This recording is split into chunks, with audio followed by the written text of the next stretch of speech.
3 साल पहले मेरी अपनी बहन ने मुझे व्यक्तिगत रूप से सुधार केंद्र भेज दिया था। उस झूठे लड़के ने कहा था कि मेरी वजह से कंपनी को 100 करोड़ का नुकसान हुआ है। मेरी बड़ी बहन ने बिना एक शब्द कहे मुझे सुधार केंद्र में फेंक दिया ताकि मैं तमीज सीख सकूं। मेरे जैविक माता पिता ने उदासीनता से देखा, मानो मैं उनके लिए एक कलंक हूं। 3 साल बाद मैंने तमीज सीखकर वापसी की है, लेकिन अब उन्हें पछतावा हो रहा है। 3 साल बाद मैं फिर से झू परिवार के विला के बड़े दरवाजे के सामने खड़ा हूं। सच कहूं तो मुझे खुद भी विश्वास नहीं था कि मैं इस जीवन में कभी वापस आ पाऊंगा। 3 साल पहले जिस रात मुझे यहां से घसीटा गया था, मुझे वह सब स्पष्ट रूप से याद है। उस दिन बारिश हो रही थी, जमीन कीचड़ से भरी थी। सुरक्षा गार्डों ने मुझे पकड़ रखा था और बाहर निकाल रहे थे। मेरे हाथ बेताबी से दरवाजे के फ्रेम को जकड़े हुए थे। नाखून टूट गए थे, फ्रेम पर खून के निशान छोड़ गए थे, यहां तक कि आज भी वे निशान वहां दिख सकते हैं। मैंने घर की ओर मुड़कर चिल्लाया, पापा, माँ, बड़ी बहन, दूसरी बहन, तीसरी बहन। मैंने कंपनी के 100 करोड़ नहीं छुए। मैंने झूमिन को फंसाया नहीं। क्या आप लोग मुझ पर एक बार विश्वास कर सकते हैं? किसी ने मुझ पर विश्वास नहीं किया। वे सीढ़ियों पर खड़े होकर मुझे ऐसे देख रहे थे जैसे किसी पागल कुत्ते को देख रहे हों, जैसे किसी जन्मजात अपराधी को देख रहे हों। मेरे पिता ने मेरी तरफ देखा तक नहीं, वे बस मुड़ गए। मेरी मां ने अपना मुंह ढक लिया और रोने लगी, लेकिन उनकी आंखों के आंसू कह रहे थे, मैंने तुम जैसा कुछ पैदा कैसे किया? मेरी बड़ी बहन जो ने ठंडे चेहरे से गार्डों को जल्दी करने का आदेश दिया ताकि पड़ोसी हम पर हंसे नहीं। मेरी दूसरी बहन ने अपना चश्मा ठीक किया और कहा, इसे अच्छे से सुधरने के लिए भेज दो।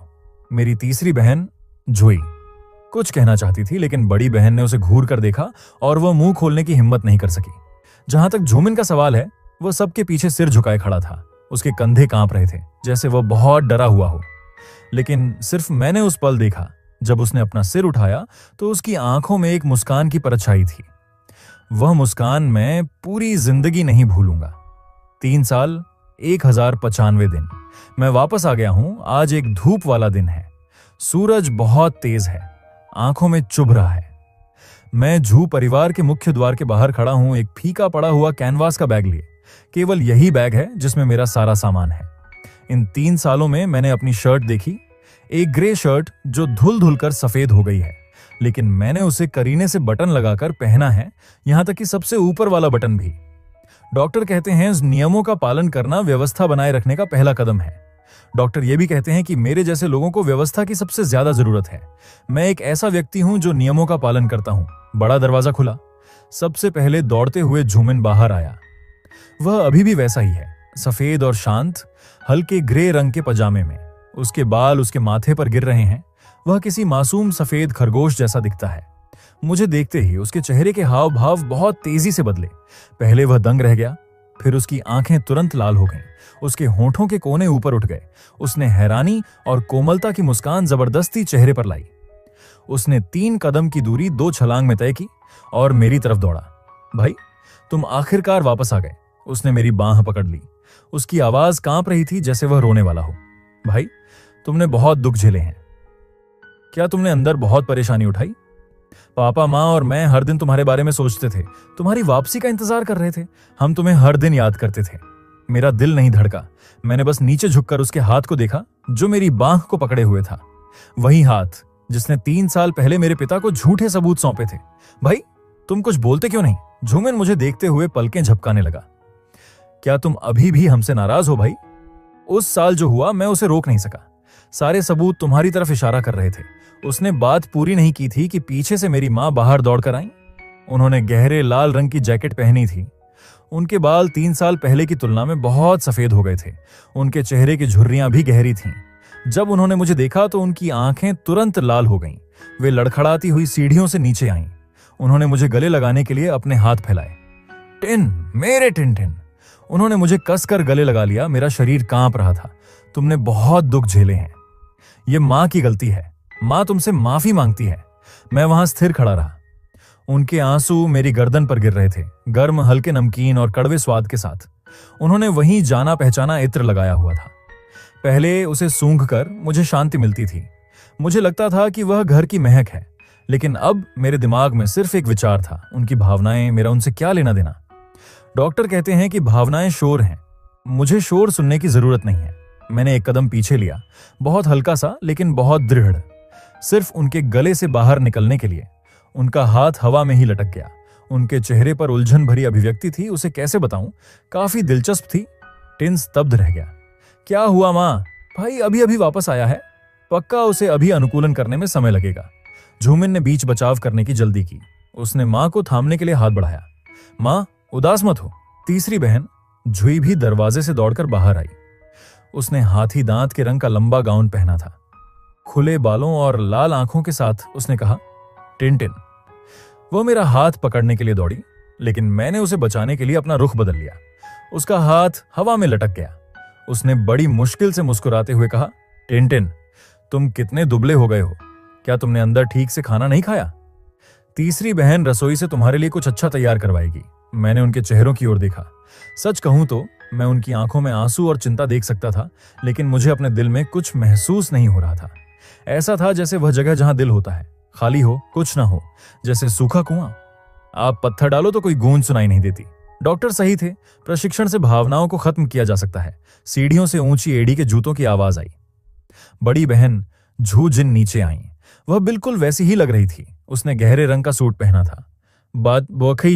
बाल बेदाग तरीके से बंधे थे। चेहरे पर कोई भाव नहीं था। उसकी नजरें इतनी ठंडी थीं कि किसी को भी जमा सकती थीं। वह झू परिवार की असली ताकत थी और वही थी जिसने मुझे व्यक्तिगत रूप से सुधार केंद्र भेजा था। वह सीढ़ी पर खड़ी होकर मुझे ऊपर से उसी मूल्यांकन और आलोचना भरी नजर से देख रही थी। तुम वापस आ गए हो? उसने इतनी ही ठंडी आवाज में कहा। 3 साल में तुमने वहां तमीज सीखी। जैसे ही उसने यह कहा, हॉल में हवा जम गई। मेरी मां रोना भूल गई। तीसरी बहन चुप हो गई। यहां तक कि झू भी एक तरफ खड़ा रहा। उसकी आंखें इधर उधर घूम रही थीं, तमाशा देखने का इंतजार कर रही थीं। सब मुझे देख रहे थे। अगर यह 3 साल पहले की बात होती, उन शब्दों को सुनकर मैं निस्संदेह कायर बन जाता। मैंने अपना सिर झुका लिया होता, लाल आंखों से फुसफुसाता, बड़ी बहन, मुझे पता है मैंने गलती की। मैं समझाने की कोशिश करता कि मैं वहां कितना आज्ञाकारी था और उनसे भीख मांगता कि वे मुझे उस नजर से न देखें।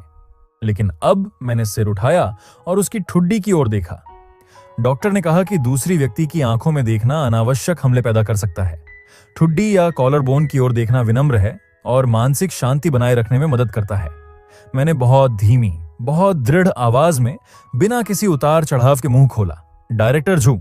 जैसे ही मैंने वे 2 शब्द कहे, झू की भौहें तेजी से तन गईं। मेरी मां चौंक गई। टिन, तुमने अपनी बड़ी बहन को क्या बुलाया? मैंने ध्यान नहीं दिया। मैंने जो कुछ भी तैयार किया था वह एक बार में कहना जारी रखा। मुझे 3 चीजों की जरूरत है। पहला, मेरा अपना कमरा। दूसरा, मेरे संचार उपकरण। तीसरा, मेरे व्यक्तिगत पहचान दस्तावेज। मैंने बिना जल्दबाजी के हर शब्द कहा, जैसे मैं कंपनी के रिसेप्शन पर पंजीकरण करा रहा हूं। मेरी मां घबरा गई। वे मेरा हाथ पकड़ने के लिए आगे बढ़ी। टिन, तुम क्या कह रहे हो? यह तुम्हारा घर है। मैं तुम्हारी मां हूं। क्या उन्होंने तुम्हें वहां डरा दिया है? मुझे बताओ। मां यहां है। मैंने फिर से उनका हाथ झटक दिया। मिसेस जहू, मैंने उन्हें देखा। माफ कीजिए, क्या आप मेरी मांगें अभी पूरी कर सकती हैं? मिसेस जहू। शब्द एक चाकू की तरह थे जो सीधे उनके दिल की गहराई में जा लगे। उनका चेहरा तुरंत पीला पड़ गया। उनके होंठ कांपने लगे, आंसू बह निकले। तुमने मुझे क्या बुलाया? क्या तुम पागल हो? टिन, मैं तुम्हारी मां हूं। तुम मुझे मिसेस जू कह रहे हो। क्या मुझे तुम्हें मिस जू कहना चाहिए? मैंने अत्यंत ईमानदारी से पूछा। डॉक्टर ने मुझे सिखाया था कि अत्यधिक ईमानदारी नैतिक ब्लैकमेल को काटने के लिए सबसे अच्छी छुरी है।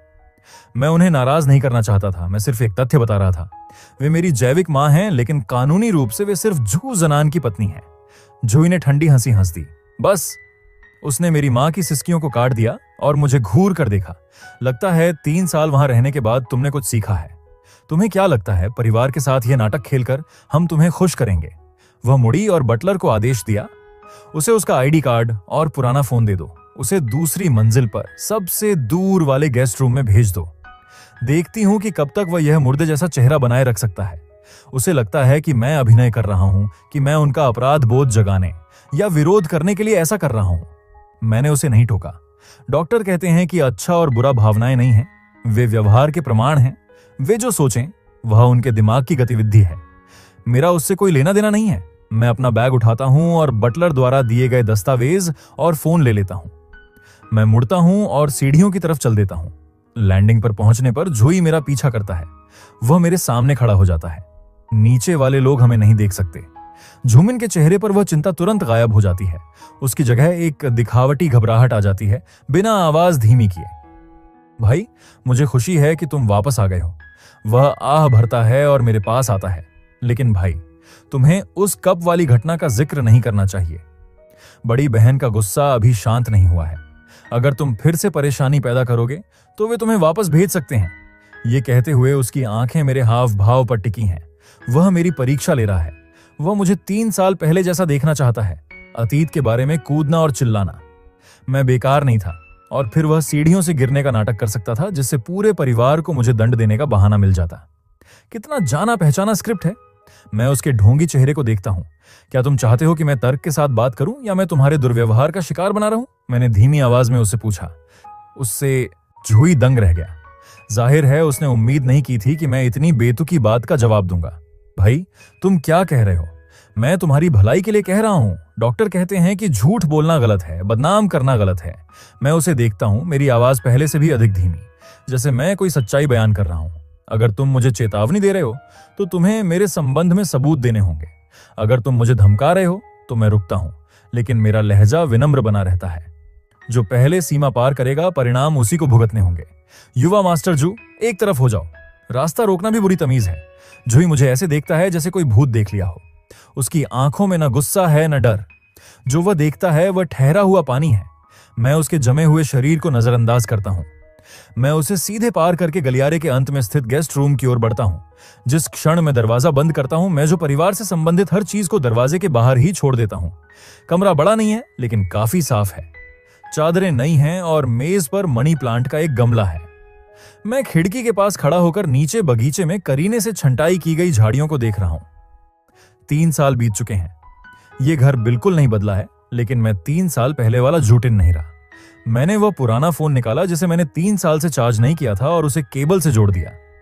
जब स्क्रीन चालू हुई तो मैंने अनपढ़े संदेशों की अंतहीन सूची देखी, सभी 3 साल पुराने। मैंने उन्हें नहीं खोला, बल्कि सीधे नोट एप्लीकेशन में गया और एक पंक्ति टाइप की। अवलोकन का पहला दिन, शारीरिक सीमाएं स्थापित करें। डॉक्टर सही थे, लिखना स्पष्ट रहने का सबसे अच्छा तरीका है। मैं बिस्तर के किनारे बैठ गया और खिड़की के दूसरी ओर धीरे धीरे अंधेरे होते आसमान को देखने लगा। जूही का चेहरा मेरे सामने फिर से उभरा। वही नकली मुस्कान, वही दिखावटी चिंता। 3 साल पहले मैं उसी मुखौटे के साथ उसके जाल में फंस गया था। मैं उसे छोटा भाई मानता था। मैं उसे सब बताता था, उसकी हर बात पर यकीन करता था। परिणाम यह हुआ कि उसने बेरहमी से मुझे धोखा दिया, मुझे पूरी तरह बेच दिया। मैं उससे नफरत नहीं करता। सच में मैं उससे नफरत नहीं करता। डॉक्टर कहते हैं कि नफरत करने के लिए ऊर्जा की जरूरत होती है। मेरे पास वह ऊर्जा नहीं है, लेकिन मुझे उसके द्वारा की गई हर बात याद है। मुझे याद है कि कैसे कदम दर कदम उसने मुझे जाल में फंसाया, कैसे उसने मुझे धीरे धीरे रसातल में धकेला। मुझे सब याद है। गलियारे के दूसरी तरफ दरवाजे पर कदमों की आवाज सुनाई दी। किसी ने दस्तक दी। टिन माँ थी। माँ ने तुम्हारे लिए सूप तैयार किया है, मेरे लिए दरवाजा खोलो। क्या तुम खोलोगे? मैं नहीं हिला। Tin tin. माँ जानती है कि तुम नाराज हो, लेकिन हम परिवार हैं। खून पानी से गाढ़ा होता है। वे 4 शब्द कितने सुंदर लगते हैं। जब उन्होंने मुझे 3 साल पहले दूर भेजा था, तब उन्होंने ऐसा क्यों नहीं कहा था? मैंने अपनी आंखें बंद कर लीं। दरवाजे की दूसरी तरफ उस महिला की सिसकियां सुन रहा था। मुझे बिल्कुल कुछ महसूस नहीं हुआ। अवलोकन के पहले दिन का अंत। शोर का स्तर मध्यम, बिना किसी भावनात्मक उतार चढ़ाव के। अगले दिन सुबह 6 बजे मैं ठीक समय पर उठ गया। यह एक ऐसी आदत है जो मैंने अंदर सीखी थी। चाहे मैं कितना भी थका हुआ हूं या पिछली रात कितनी भी देर हुई हो, ठीक 6 बजे मुझे आंखें खोलनी पड़ती थीं, क्योंकि देर होने का मतलब था सजा, न उठने का मतलब था सजा। सब कुछ नियमों के अनुसार होना चाहिए था। मुंह धोना, कंबल मोड़ना, तौलिया लटकाना, बिल्कुल दीवार के किनारे से 5 सेंटीमीटर दूर। डॉक्टर कहते हैं जब आप बाहरी चीजों को नियंत्रित नहीं कर सकते, अपने परिवेश को नियंत्रित करें। मैंने आईने में एक पल खुद को देखा, मेरा अपना चेहरा। तुम दुबले हो गए हो, तुम्हारी आंखों के नीचे घेरे गहरे हो गए हैं और त्वचा खुरदरी है, लेकिन आंखें पहले से कहीं ज्यादा चमक रही थीं, ज्यादा साफ थीं। डॉक्टर कहते हैं मैंने वे सभी बेकार भावनाएं क्यों मिटा दी हैं? ठीक है, जब मैं नीचे गया तो झू परिवार के सदस्य पहले से ही खाने की मेज पर इकट्ठे थे। मेज स्वादिष्ट नाश्ते से भरी हुई थी। जिसमें उस पारंपरिक दुकान के मेरे पसंदीदा चीनी पेस्ट्री भी शामिल थे। पहले जब भी मैं वापस आता था, मेरी माँ मुझे उस दुकान से चीनी पेस्ट्री खरीद कर देती थी। तीसरी बहन जूही ने मुझे देखा। उसकी आंखें चमक उठीं। वह मुझे खींचने के लिए उठने ही वाली थी, लेकिन बड़ी बहन ने घूर कर उसे रोक दिया। बैठ जाओ, जोहो ने ठंडे स्वर में कहा। मैं मेज के सबसे आखिरी छोर तक गया। कुर्सी को बिना किसी आवाज के पीछे खींचकर मैं बैठ गया, क्योंकि मैं वापस आ गया हूं। कुछ नियम पहले से तय होने चाहिए। जोहो ने अपना कॉफी का कप रखा। खामोश डाइनिंग रूम में चीनी मिट्टी के टकराने की आवाज विशेष रूप से तेज थी। उसने अपनी तरफ से एक प्रिंटेड कागज का पन्ना निकाला और उसे मेज के बीच में धकेल दिया। पहला, मेरी अनुमति के बिना तुम विला का दरवाजा छोड़कर बाहर नहीं जा सकते। दूसरा, तुम ग्रुप के किसी भी बिजनेस के संपर्क में नहीं रह सकते। तीसरा, तुम पहले के लोगों से निजी तौर पर संपर्क नहीं कर सकते। चौथा, तुम इन 3 सालों के बारे में कोई भी बयान जारी नहीं कर सकते। जो परिवार ऐसी बदनामी बर्दाश्त नहीं कर सकता, उसने मुझे ऐसे घूरा जैसे किसी मौत की सजा पाने वाले का न्याय कर रही हो। क्या समझे? मेरी मां ने मेरे बगल में धीमी आवाज में दखल दिया। टिन अभी अभी वापस आया है। क्या ये बहुत ज्यादा नहीं है मां? जो ने उन्हें रोक दिया। जब हमने उसे वहां भेजा था तो यह झूठ बोलने की उसकी बुरी आदत को सुधारने के लिए था। अगर नियम तय नहीं किए गए तो देर सवेर वह फिर से झू परिवार को नुकसान पहुंचाएगा। मैंने अपने सामने वाले कागज को देखने के लिए सिर झुकाया। लिखावट बहुत साफ थी। हर नियम मुझे एक पारदर्शी वस्तु में बदलने की कोशिश कर रहा था। जो के बगल में बैठा जुगोई बड़े ही सलीके से नैपकिन आगे बढ़ाता है, बहुत नरम लहजे में। बहन, गुस्सा मत हो। बड़े भाई को तुम्हारी अच्छी नीयत जरूर समझ आएगी। उसने अपनी जीती हुई जीत की दया के साथ मुझे देखा। भाई, बड़ी बहन को भी दोष मत दो। परिवार तुम्हारी भलाई के लिए ही ऐसा कर रहा है। वे शब्द तुम्हारी भलाई के लिए एक कुंद चाकू की तरह थे, जिसने मेरे पहले से बने जख्मों पर धीरे से रगड़ खाया। मैंने कटलरी छोड़ दी।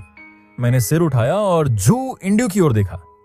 डायरेक्टर जू, क्या आप मुझे घर ले आए हैं या किसी कैदी को जेल वापस ले जा रहे हैं? जू इंड्यू का चेहरा पीला पड़ गया। तुम क्या कह रहे हो? हमारे देश के कानून के अनुसार व्यक्तिगत स्वतंत्रता को अवैध रूप से प्रतिबंधित करना एक गैर कानूनी कृत्य है। मैंने वह पुराना फोन निकाला और सबके सामने रिकॉर्डिंग बटन दबा दिया। अब कृपया उन 3 पारिवारिक नियमों को दोहराएं जो आपने अभी अभी कहे मेरे फोन के सामने। डाइनिंग रूम में तुरंत सन्नाटा छा गया। मौत जैसा सन्नाटा। मेरे पिता ने 3 ऊर्ध्वाधर झुर्रियों के साथ माथा सिकोड़ते हुए अखबार नीचे रखा। मेरी मां हैरानी से भरी आंखों के साथ अपनी छाप को ढक रही थी। ऐसा लगा जैसे झो को किसी ने थप्पड़ मार दिया हो। वह अचानक खड़ी हो गई। झूटिंग, तुम्हारी हिम्मत कैसे हुई मुझसे कानून की बात करने की? तुम खुद को समझते क्या हो? मैं झूटिंग हूं। मैंने उसकी कॉलर बोन की ओर देखा। मेरा लहजा बहुत शांत था। डॉक्टर कहते हैं कि अगर आप दूसरे के व्यवहार की प्रकृति को नहीं समझ सकते तो सबूतों को सुरक्षित रखने के लिए रिकॉर्डिंग का उपयोग करें। आपने जो अभी मांगा है वह पारिवारिक नियमों के दायरे से बाहर है। यह जबरन कारावास है। मैं खड़ा हुआ और फोन जेब में रख लिया। मेरी हरकतें एक प्रोफेसर की तरह सुरुचिपूर्ण थीं। यदि आप इसे दोहराने का इरादा नहीं रखते हैं तो मैं मान लूंगा कि वह कागज मौजूद ही नहीं है। जूही गुस्से में कांप रहा था। अपनी कांपती उंगलियों से मेरी ओर इशारा कर रहा था। कृतज्ञ, तुम वहां 3 साल रहे और कोई नियम नहीं सीखे, बल्कि यह सीखा कि अपने ही परिवार का सामना कैसे करना है। दूसरी बहन झू रुक्सियाओ, जो खामोश थी, उसने अपना चश्मा ठीक किया। उसकी निगाहें एक पेशेवर वकील के ठंडे मूल्यांकन को दर्शा रही थीं। टिन, तुम बदल गए हो, उसने कहा। तुम ज्यादा चतुर हो गए हो। क्या तुम जानते हो कि ध्यान आकर्षित करने के लिए इसका उपयोग कैसे करें, या बेहतर कहें धमकी के रूप में? उसने बहुत निश्चित लहजे में झो की ओर देखा। बड़ी बहन, मनोविज्ञान में इस व्यवहार को नाटकीय असामाजिक व्यक्तित्व विकार, एंटी सोशल पर्सनैलिटी डिसऑर्डर कहा जाता है। यह तर्क नहीं कर रहा है, यह नियंत्रण की भावना स्थापित करने का प्रयास कर रहा है। मैंने इस दूसरी बहन को देखा जो वकील है। 3 साल पहले इसी ने अपने निर्दोष तर्क के साथ झूठे सबूतों की एक घातक श्रृंखला तैयार की थी ताकि मेरी सजा तय हो सके। दूसरी बहन, मैंने बहुत विनम्रता से उसे पुकारा। चूंकि तुम कानून समझती हो तो तुम्हें पता होना चाहिए, बिना न्यायिक प्रतिबंध आदेश, रिस्ट्रेनिंग ऑर्डर के कोई भी किसी नागरिक की गतिशीलता को प्रतिबंधित नहीं कर सकता। जहां तक ध्यान आकर्षित करने की बात है, मैंने एक बहुत छोटे वक्र के साथ आत्मविडंबना भरी मुस्कान दी। तुम्हें क्या लगता है कि मुझे अभी भी तुम्हारे ध्यान की जरूरत है? डॉक्टर कहते हैं कि जो सोने का नाटक कर रहा हो उसे जगाने की कोशिश मत करो। मैं उनकी भावनाहीन अभिव्यक्तियों से भरे चेहरों को देखे बिना ही मुड़ गया। मैं सीधे दरवाजे की ओर बढ़ा। रुको, जो ने मेरे पीछे चिल्लाया। मैं बिना मुड़े रुक गया। कुछ और, मिस जो, तुम कहाँ जा रहे हो? सिम कार्ड बदलने जा रहा हूं, मैंने उदासीनता से जवाब दिया। और रास्ते में अस्पताल भी जाऊंगा। तुम अस्पताल क्यों जा रहे हो? मेरी मां ने जल्दबाजी में पूछा। डॉक्टर ने कहा कि लंबे समय तक अत्यधिक दबाव वाले माहौल के बाद मनोवैज्ञानिक मूल्यांकन की आवश्यकता होती है और मैं आक्रामक नहीं हूं। मैंने जू की ओर देखा। 1 सेकंड के लिए उसके चेहरे पर टिके रहे। आखिरकार मास्टर जू काफी नाजुक लगते हैं। अगर अनजाने में मैं उन्हें छू लूं तो वे फिर से गलती से गिर सकते हैं। जूही का चेहरा तुरंत पीला पड़ गया। पकड़े जाने का डर एक पल के लिए उसकी आंखों में चमका। मैंने मुख्य दरवाजा खोला। सूरज थोड़ा चकाचौंध करने वाला था। मैंने पीछे मुड़कर नहीं देखा क्योंकि मुझे पता था कि उस पल जू के घर के हॉल में जू माइनिंग निश्चित रूप से दूसरी बहन के पास जाएगा, इस बात पर चर्चा करने के लिए कि मुझे जो अस्थिर कारक मैं हूं उसे पूरी तरह से खत्म करने के लिए और अधिक पेशेवर तरीकों का उपयोग कैसे किया जाए, और मुझे बस इंतजार करना है। डॉक्टर कहते हैं कि दुष्ट लोग हमेशा अपने लालच के कारण निशान छोड़ जाते हैं। मुझे बस तब, जब वे अपनी असली प्रकृति दिखाएं, एक कुशल अकाउंटेंट बनने की जरूरत है। निरीक्षण और रिकॉर्ड करना। अगले दिन नियमों का खेल शुरू हो गया। दूसरे पक्ष में तीव्र भावनात्मक उतार चढ़ाव हैं। शोर का सूचकांक ऊपर जा रहा है। जब मैं अस्पताल से बाहर आया तो शाम के 4 बज चुके थे। मनोवैज्ञानिक मूल्यांकन के परिणाम अच्छे थे। डॉक्टर ने कहा कि मेरे सभी संकेतक स्थिर हैं, न कोई आक्रामकता और न ही आत्मविनाशकारी प्रवृत्तियां। केवल भावनात्मक अनुनाद के आइटम में जो परिवार के सभी रिश्तेदार और कुछ व्यावसायिक मित्र वहां मौजूद थे। वे एक घेरे में बैठे थे, चाय पी रहे थे, स्नैक्स खा रहे थे और उत्साह से बातें कर रहे थे। मुझे अंदर आते देख कमरे में अचानक सन्नाटा छा गया। सभी ने मुझे घूर कर देखा। उन नजरों को कैसे बयां करूं, जैसे वे चिड़ियाघर में किसी बंदर को देख रहे हों, उत्सुकता के साथ, तिरस्कार के साथ और थोड़ी सी सनक के साथ। ये वही है जो 3 साल बंद रहा। एक दूसरी मौसी ने अपने बगल वाले व्यक्ति से फुसफुसाते हुए कहा, धीमी आवाज में बोलो, कहते हैं कि उन जगहों से बाहर निकलने वाले लोग मानसिक रूप से ठीक नहीं होते। अच्छा हुआ कि झूमिन समझदार है। देखो वह कंपनी को कितनी अच्छी तरह संभालता है। जैविक बच्चे घर में पले बड़े बच्चों की बराबरी नहीं कर सकते। ये शब्द मेरे कानों तक बिना एक भी अक्षर खोए पहुंच गए। मैं रुका नहीं। मैं सीधे पानी के डिस्पेंसर के पास गया। मैंने एक साफ कांच का गिलास लिया, उसे गुनगुने पानी से भरा और धीरे धीरे पी लिया। डॉक्टर कहते हैं कि दूसरों की राय व्यक्तिपरक अनुमान है, न कि आपकी वास्तविकता। मुझे परवाह नहीं है, लेकिन मैंने गौर किया कि झूमिन वहां नहीं था। वह कहां गया था? बस यही सोच ही रहा था कि सीढ़ियों पर कदमों की आवाज सुनाई दी। झूमिन नीचे आ रहा था। उसने एक नया सूट पहना था, एक हल्का नीला ब्लेजर, बाल बहुत ही स्टाइल के साथ बनाए हुए, चेहरे पर एक परफेक्ट मुस्कान। मुझे देखते ही उसकी आंखें चमक उठीं और वह शैंपेन का गिलास लेकर मेरी ओर बढ़ा। भाई तुम वापस आ गए, उसने मुस्कुराते हुए कहा। उसकी आवाज न तेज थी न धीमी, बस इतनी कि आसपास के सभी लोग सुन सकें। भाई आज बाहर निकलते समय तुमने कुछ क्यों नहीं कहा? मैं तुम्हारे लिए चिंतित था। वह मेरे सामने खड़ा हो गया और मुझे ऊपर से नीचे तक देखा। भाई तुम्हारे कपड़े बहुत पुराने हैं, बाद में मैं तुम्हें कुछ नए कपड़े खरीदवा दूंगा। हम झू परिवार के हैं। अगर तुम ऐसे कपड़े पहनकर बाहर जाओगे तो लोग हंसेंगे। उसने यह सब एक दिखावटी चिंता के साथ कहा। परिपक्वता का प्रदर्शन देखकर करीबी रिश्तेदारों ने सिर हिलाया और झूमिन की महानता और दयालुता की प्रशंसा की कि वह अपने भाई के प्रति कितना अच्छा है। मैंने कुछ नहीं कहा, बस अपना पानी पीता रहा। झूमिन को शायद लगा कि यह काफी नहीं है। वह एक कदम आगे बढ़ा और अपनी आवाज नीची कर ली ताकि सिर्फ मुझे सुनाई दे। बस तुम्हें प्यार से याद दिला रहा हूं। रिश्तेदारों ने अपनी सांसें रोक लीं। किसी ने पहले ही सुरक्षा गार्डों को बुलाना शुरू कर दिया था।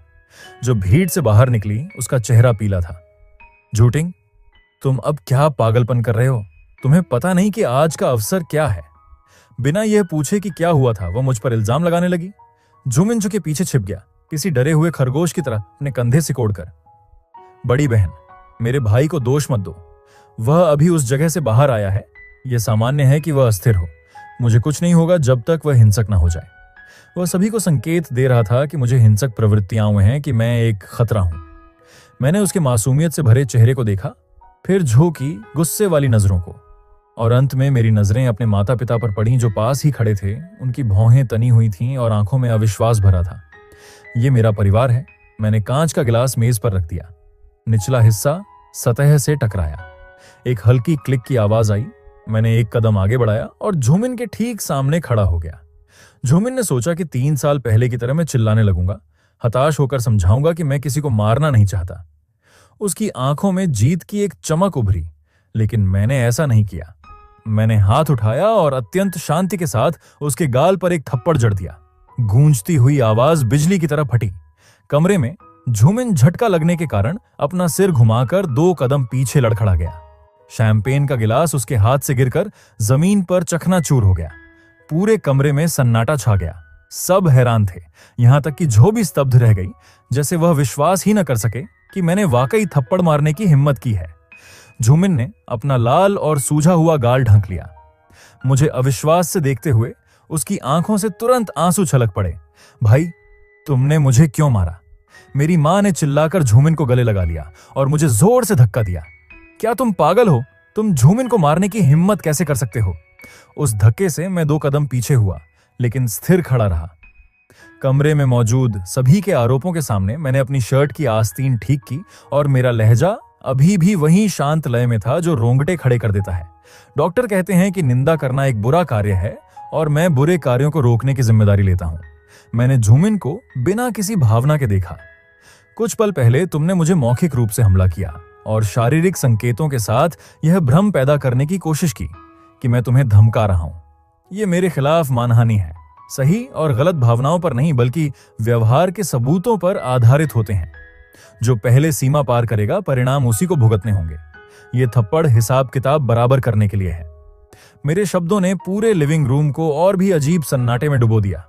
वे मुझे ऐसे देख रहे थे जैसे कोई बिना भावनाओं वाली मशीन देख रहे हों, जो आखिरकार गुस्से में कांपते हुए प्रतिक्रिया देती है। झूठिंग, न केवल तुमने अपने स्वभाव को नहीं सुधारा, बल्कि तुमने हाथ उठाना भी सीख लिया है ना? लगता है सुधार केंद्र में 3 साल ने तुम्हें इंसान बनना नहीं सिखाया। वह सख्ती से चिल्लाती है। वह मुड़ती है और बटलर को आदेश देती है, जाओ रस्सी ढूंढो और इसे बांधो। सुरक्षा गार्डों को बुलाओ, पुलिस स्टेशन फोन करो। हॉल का माहौल जमने की स्थिति में आ गया। झो की आवाज अभी भी गूंज रही है। बटलर पहले ही 2 गार्डों के साथ आगे आ चुका है। मेरी मां झूमिन को कसकर गले लगा रही है, जैसे किसी राक्षस द्वारा धमकाए गए बच्चे की रक्षा कर रही हो। उनकी आंखों में मेरे प्रति केवल घृणा है। मेरे पिता झुकू जियानन भीड़ से बाहर आते हैं। उनकी आवाज भारी है, एक निर्विवाद अधिकार के साथ, झूठिंग, तुमने मुझे गहराई से निराश किया है। वे मुझे निराशा और गुस्से से भरी आंखों से देखते हैं। 3 साल पहले तुमने पैसे चुराए और झूठ बोला।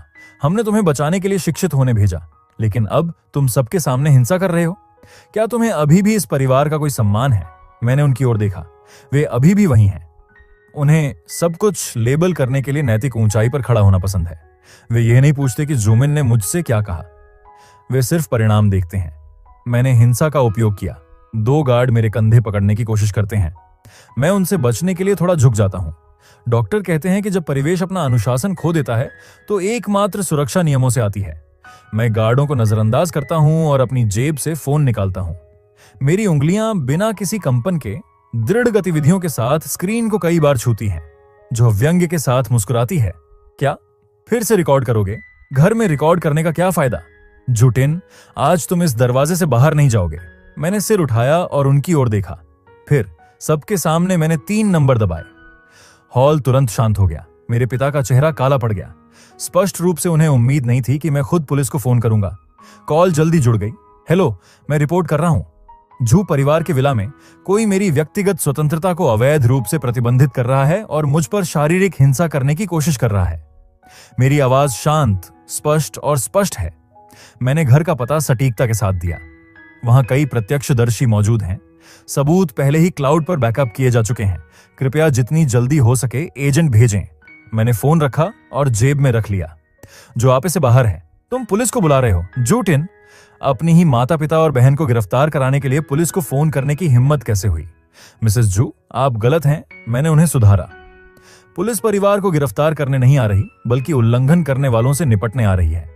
वो कुछ कहना चाहती है, लेकिन मेरे पिता उसे रोक देते हैं। वे पहली बार मुझे जांचने वाली नजरों से देखते हैं। वे ऐसे व्यक्ति हैं जो दिखावे को बहुत महत्व देते हैं। अगर पुलिस वाकई आ गई तो कल सुर्खियां होंगी। झू परिवार के बेटे की वापसी का दिन। मदद के लिए पुलिस को शिकायत। झू परिवार के शेयर तुरंत गिर जाएंगे। टिन, फोन रख दो, हम बातचीत कर सकते हैं। मेरी मां अपनी आवाज नरम करना शुरू करती हैं, उस घृणित मातृत्व के साथ स्थिति को शांत करने की कोशिश कर रही है। यह तुम्हारी भलाई के लिए भी है। अगर तुम झूमिन से माफी मांग लो तो यह यहीं खत्म हो जाएगा। मैं सोचता हूं, सस्ते आंसू और देर से सांत्वना सब कुछ केवल शोर है। मैंने उन्हें बीच में ही रोक दिया। मैंने घड़ी देखी, पुलिस 5 मिनट में पहुंच जाएगी। मिस्टर जू, क्या आपके पास निर्णय लेने के लिए 5 मिनट हैं? या तो आप गार्डों को हटा दें या पुलिस के आदेश के निष्पादन का इंतजार करें। गार्ड एक दूसरे को देख रहे हैं, हिलने की हिम्मत नहीं कर रहे। वे भी कानूनी मुसीबत में पड़ने से डरते हैं। जुमिन पीला पड़ा हुआ है, मेरी मां की बाहों में छिपा हुआ है। शायद उसने पहले कभी ऐसी स्थिति नहीं देखी, केवल 2 आंसू बहाने से। वे मुझे आइसोलेशन रूम में बंद करते थे, खाने से वंचित रखते थे, मुझे उस दुह स्वप्न वाली जगह पर भेज देते थे। लेकिन अब मेरे आंसू सूख चुके हैं, यहां तक कि मैंने उस सुधार केंद्र में अपना दिल भी खो दिया था। 5 मिनट बाद आंगन में पुलिस का सायरन बजने लगा। लाल और नीली लाइटें लिविंग रूम की खिड़की पर चकाचौंध पैदा कर रही हैं। मेरी तीसरी बहन जुई घबराकर दरवाजा खोलने दौड़ती है। अंदर आने वाले पुलिस कर्मियों के चेहरे गंभीर हैं। किसने पुलिस को फोन किया? मैंने अपना हाथ उठाया, सभी के सामने से गुजरा और आगे बढ़ा। वह मैं था। ऑफिसर, ये मेरे पहचान दस्तावेज हैं। मैंने अभी अभी रिन्यू करवाए गए दस्तावेज उन्हें दे दिए। इसके साथ ही मैंने अपना फोन भी दे दिया, जिसमें मेरी बड़ी बहन जू इंड्यू का अभी थोड़ी देर पहले का रिकॉर्डिंग था, जिसमें वे मेरे खिलाफ प्रतिबंध आदेश की घोषणा कर रही थीं, और साथ ही उन सुरक्षा गार्डों का वीडियो भी जो मुझे अवैध रूप से रोकने की कोशिश कर रहे थे। जू इंड्यू का चेहरा जम गया। मेरी दूसरी बहन झू रुक्सियाओ, वह वकील जो दावा करती थी कि उसने कभी कोई केस नहीं हारा, उस पल पूरी तरह स्तब्ध रह गई। रिकॉर्डिंग सुनने के बाद पुलिस अधिकारी ने माथे पर बल डाला। दिखावा बनाए रखते हुए जू इंड्यू ने कहा, ऑफिसर, यह सिर्फ एक पारिवारिक मामला है। लड़का अभी वापस आया है, उसकी भावनात्मक स्थिति अस्थिर है। रिकॉर्ड दिखाते हैं कि उसकी भावनात्मक स्थिति बहुत स्थिर है। पुलिस अधिकारी ने अपनी डायरी बंद की। अनौपचारिक तरीके से कार्य करने के बजाय आप लोगों ने ही शिकायतकर्ता को परेशान किया है और रोका है। मिस्टर जू, अगर आप पुलिस स्टेशन जाकर बयान नहीं देना चाहते हैं तो तुरंत सुरक्षा गार्डों को यहां से हटा दें और सुनिश्चित करें कि वे भविष्य में मिस्टर जू टिन के वैध अधिकारों को फिर से प्रतिबंधित न करें। पुलिस अधिकारी मेरी तरफ मुड़े। मिस्टर जू टिन, अगर आपको व्यक्तिगत सुरक्षा आदेश के लिए आवेदन करने या इस मामले को आगे बढ़ाने की आवश्यकता है तो हम आपको सहायता प्रदान कर सकते हैं। मैंने उस पूरे परिवार को देखा। मेरे पिता का पीला चेहरा, जू इंड्यू का गुस्सा, मेरी मां की उलझन, झूमिन की घबराहट और मेरी दूसरी और तीसरी बहन के चेहरों पर जटिल भाव। इसकी आवश्यकता नहीं है ऑफिसर, मैंने एक विनम्र झुककर प्रणाम करते हुए कहा। जब तक वे समझ लें कि अब मैं पारिवारिक नियमों के अधीन नहीं हूं, केवल कानून द्वारा संरक्षित हूं। पुलिस के जाने के बाद लिविंग रूम में पूर्ण सन्नाटा छा गया। रिश्तेदार बहाने बनाकर पहले ही जा चुके थे, सिर्फ जू परिवार के लोग बचे थे। मेरे पिता परछाई में खड़े होकर मुझे घूर रहे थे, मानो अपनी नजरों से मेरे आर पार देखना चाहते हों। वहां अंदर तुमने क्या सीखा? उन्होंने ठंडी आवाज में पूछा। मैंने सीढ़ियों पर रुककर अपना हाथ ठंडी रेलिंग पर रखा। मैंने जानवरों के साथ व्यवहार करना सीखा। मैंने मुड़ते हुए और उन्हें ऊपर से देखते हुए कहा, डॉक्टर ने कहा था, जब किसी व्यक्ति से उसका सारा सम्मान छीन लिया जाता है तो या तो वह कीचड़ में मर जाता है या फिर वह सिस्टम के खिलाफ सिस्टम का उपयोग करना सीख जाता है। मिस्टर जू, मिसेस जू, जू इंड्यू। मैंने एक एक करके उनका नाम लिया। मेरी आवाज में कोई भावना नहीं थी। मेरी दुनिया में आपका स्वागत है। इतना कहकर मैं गेस्ट रूम में वापस चला गया और दरवाजा मजबूती से बंद कर दिया। अवलोकन डायरी, दिन 4। बाहरी सिस्टम का हस्तक्षेप सफल रहा। शोर को जबरन काट दिया गया है। जू परिवार को डर महसूस होने लगा है। डॉक्टर कहते हैं कि डर ही एकमात्र दवा है जो उन्हें होश में लाएगी। मैं बिस्तर के किनारे बैठ गया, खिड़की के बाहर रात के अंधेरे को देखने लगा। नीचे अब शांति थी। हंगामा खत्म हो चुका था। झू परिवार के लोग शायद तितर बितर हो गए थे। वे अपने अपने कमरों में वापस चले गए। हर कोई आज रात जो हुआ उसे पचा रहा है। मैं सोचता हूं कि वे अब क्या सोच रहे होंगे। क्या वे मुझे अहसान फरामोश कहकर कोस रहे होंगे या उन्हें मुझे वहां भेजने के अपने फैसले पर पछतावा हो रहा होगा? शायद वे कुछ भी ना सोचें। उन जैसे लोग कभी खुद का आत्मचिंतन नहीं करते, वे हमेशा दूसरों पर दोष मढ़ते हैं। मैं बिस्तर पर लेट गया और छत को घूरने लगा। छत सफेद थी, बिल्कुल वैसी ही जैसी सुधार केंद्र के एकांत सेल, आइसोलेशन सेल की थी। उस समय जब मैं वहां बंद था, मैं इसी तरह लेटा रहता था। छत को घंटों, पूरे दिन देखता रहता था। कभी कभी मैं सोचता था, अगर मैं यहीं मर गया तो क्या होगा? क्या वे दुखी होंगे? क्या मेरी मां रोएगी? मुझे जीना था, जीवित बाहर निकलना था, उनके सामने जीवित रहना था, ताकि वे देख सकें कि जिस बेटे को उन्होंने खुद नष्ट किया था वह जीवित वापस लौट आया है। फोन वाइब्रेट हुआ। मैंने उसे उठाया और देखा कि उस नंबर से एक मैसेज आया है। आज रात का नोट लिख लो, मैंने जवाब दिया। मैंने लिख लिया है। बहुत अच्छा, निरीक्षण जारी रखो। मैंने फोन रखा और आंखें बंद कर लीं।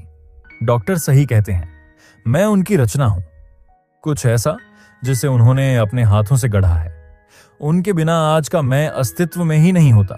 लेकिन कभी कभी मैं यह भी सोचता हूं कि अगर मैं उनसे उस समय नहीं मिला होता तो आज मैं कैसा होता। शायद अब तक मर चुका होता, उन सफेद दीवारों वाले कमरे में मर चुका होता, उन अंतहीन दिनों के बिजली के झटकों और अकेलेपन में मर चुका होता, उस अंतहीन निराशा में मर चुका होता। इसलिए मुझे उनका आभारी होना चाहिए। हालांकि उनके तरीके डरावने हैं, उन्होंने मुझे जीवित रखा, इतना ही काफी है। अवलोकन डायरी का चौथा दिन समाप्त। शोर का स्तर उच्च, भावनात्मक उतार चढ़ाव बढ़ा। अगली सुबह जब पुलिस चली गई, बटलर ने दरवाजा खटखटाकर कहा कि मिस्टर जू और मिस जू मेरा स्टडी अध्ययन कक्ष में इंतजार कर रहे हैं। मैंने वही घिसी पिटी और रंग उड़ी हुई ग्रे शर्ट पहनी, बटन आखिरी तक लगा लिए, बिल्कुल परफेक्ट फिटिंग में। सीढ़ियां नीचे उतरते समय लिविंग रूम बहुत शांत था। मेरी मां सोफे पर बैठी थीं, उनकी आंखें आड़ू की तरह सूजी हुई थीं। मुझे नीचे आते देख उनके होंठ हिले, जैसे वे कुछ कहना चाहती हों लेकिन कह नहीं पाई। मैंने उन पर ध्यान नहीं दिया। मैं सीधे स्टडी की ओर गया। स्टडी का दरवाजा खुला था। मेरे पिता बैंगनी चंदन की बड़ी मेज के पीछे बैठे थे और झू इंड्यू फर्श से छत तक की खिड़की के पास खड़ी थी, वहां जो परिवार की शक्ति का केंद्र था। पहले इस कमरे में कदम रखते ही मैं इतना घबरा जाता था कि मेरे हाथों में पसीना आ जाता था।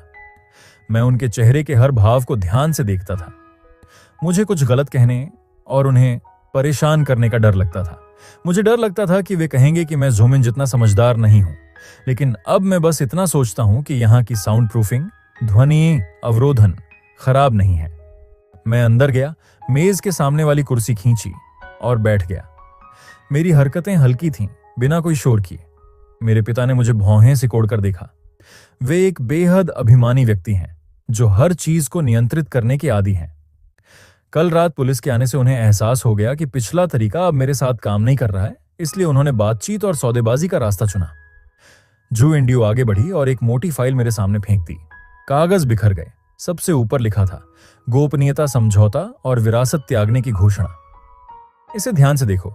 जू इंडियो ने अपनी चिरपरिचित श्रेष्ठता के साथ ठंडे स्वर में कहा, जब तक तुम इस दस्तावेज पर हस्ताक्षर करते हो, वादा करते हो कि बाहर जाकर कुछ गलत नहीं बोलोगे और जुमिन को फिर कभी परेशान नहीं करोगे, तुम परिवार के ट्रस्ट से 5 लाख प्रतिमाह का भरण पोषण प्राप्त कर सकते हो। तुम जुहू परिवार के युवा मास्टर के रूप में आराम से जी सकते हो, लेकिन इस शर्त पर कि तुम समझदार बनोगे। मैंने दस्तावेज देखने के लिए नीचे देखा। घनी लिखी हुई शर्तें सब मेरे लिए प्रतिबंध थीं। 3 साल पहले सुधार केंद्र के बारे में खुलासा नहीं करना, जो परिवार और जुमिन की प्रतिष्ठा को नुकसान नहीं पहुंचाना, जो समूह के सभी शेयरों और विरासत के अधिकारों को स्वेच्छा से त्यागना, साथ ही भारी जुर्माना। उन्होंने चाय का कप उठाया और एक घूंट लिया। देखो, इस परिवार में ऐसा नहीं है कि हम तुम्हें स्वीकार नहीं करते, लेकिन कल रात की घटना बहुत शर्मनाक थी। मैंने तुम्हारी बड़ी बहन से सलाह ली है। जब तक तुम इस पर हस्ताक्षर कर दोगे, हम अतीत को भूल जाएंगे। हम ये तुम्हारी भलाई के लिए कर रहे हैं, ताकि तुम फिर से गलत रास्ते पर ना जाओ। हम तुम्हारी भलाई के लिए कर रहे हैं। ये वाक्यांश वास्तव में बहुत उपयोगी है। 3 साल पहले उन्होंने इसी वाक्यांश का उपयोग मुझे कार में बिठाकर उस जगह बंद करने के लिए किया था जहां सूरज की रोशनी नहीं पहुंचती थी। अब वे इसका उपयोग मेरे जीवन भर बोलने के अधिकार को खरीदने के लिए कर रहे हैं। मुझे गुस्सा नहीं आया और न ही मेरे दिल में कोई दर्द महसूस हुआ। मैंने मेज से बस एक पेन उठाया और उसका ढक्कन हटा दिया। मुझे इतना दृढ़ देखकर जू इंडियो ने एक उपहास भरी मुस्कान दी। अच्छा हुआ कि तुम समझदार हो। अगर मुझे पता होता कि यह पैसे से सुलझ सकता है तो 3 साल पहले इतनी बदसूरती नहीं होती। मैं हस्ताक्षर कर सकता हूं, मैंने धीमी आवाज में कहा, लेकिन वह एक 100 करोड़ की विदेशी बैंक खाता संख्या, जिसका धारक तुम अपने असली नाम से हो, और झूठ इनको फंसाने वाला वह गुमनाम ईमेल। मुझे एक अतिरिक्त शर्त जोड़ने की आवश्यकता है। मेरे पिता ने अपना कप नीचे रखा और मुझे गहराई से देखा। तुम क्या जोड़ना चाहते हो? थोड़ी और रकम? जू इंडियो ने एक ठंडी हंसी हंस दी। मैंने सिर हिलाया, पेन उठाया और समझौते के अंत में खाली जगह पर शब्द दर शब्द एक पंक्ति लिखी। लिखावट इतनी साफ सुथरी थी मानो बोल्ड अक्षरों में छपी हो। लिखने के बाद मैंने दस्तावेज घुमाया और उसे उनके सामने धकेल दिया। मैं विरासत त्यागने और चुप रहने के लिए सहमत हूं, लेकिन विनिमय की शर्त के रूप में मैं 3 साल पहले हुई अवैध हिरासत और मानसिक प्रताड़ना के लिए दावा करने का अधिकार सुरक्षित रखना चाहता हूं। स्टडी अध्ययन कक्ष में मौत जैसा सन्नाटा छा गया। मेरे पिता का चेहरा तुरंत बदल गया। जू इंड्यू ने मेज पर जोर से मुक्का मारा और मेरी ओर इशारा करते हुए चिल्लाई, जयूटिन, क्या तुम पागल हो? दावा करने का अधिकार सुरक्षित रखना, क्या तुम हम पर मुकदमा करना चाहते हो? मैंने उसकी ठुड्डी की ओर देखा। डॉक्टर कहते हैं कि सही और गलत भावनाएं नहीं, बल्कि व्यवहार और सबूत होते हैं। आप लोग मेरे वर्तमान कार्यों को प्रतिबंधित करने के लिए एक समझौते का उपयोग करना चाहते हैं। मैं आपके पिछले कार्यों का निपटारा करने के लिए कानून का उपयोग करूंगा। इसे समान विनिमय, इक्विवेलेंट एक्सचेंज कहते हैं। मेरे पिता अचानक खड़े हो गए। मैं तुम्हारा जैविक पिता हूं। तुम्हारी बड़ी बहन तुम्हारी सगी बहन है। अब तुम हमसे हिसाब किताब करना चाहते हो? क्या कुत्तों ने तुम्हारी अंतरात्मा खा ली है? उनकी आवाज इतनी तेज थी कि चाय के कप का ढक्कन थरथराने लगा। मैं अभी भी कुर्सी पर बैठा था, बिना पलक झपकाए। मैं आप लोगों के साथ हिसाब किताब करूंगा, मैंने अपने पिता को देखते हुए कहा, क्योंकि डॉक्टर कहते हैं कि खुद से प्यार करना पहला नियम है। मैं अब किसी के आंसुओं या स्नेह के आगे नहीं झुकूंगा। तमाशा खड़ा मत करो। जू इंड्यू गुस्से से कांप रही थी। तुम खुद को समझते क्या हो? हमारे खिलाफ मुकदमा करने के लिए तुम्हारे पास क्या सबूत है? तमाशा खड़ा मत करो। इस वाक्यांश ने सटीक रूप से मेरे निर्देश प्रणाली, इंस्ट्रक्शन सिस्टम को सक्रिय कर दिया। मैं न केवल गुस्सा नहीं हुआ, बल्कि मुझे लगा कि मेरे शरीर का तापमान तेजी से गिर रहा है। मैं उठा, अपनी शर्ट की आस्तीन ठीक की और मेरा लहजा असामान्य रूप से विनम्र हो गया। मिस जू,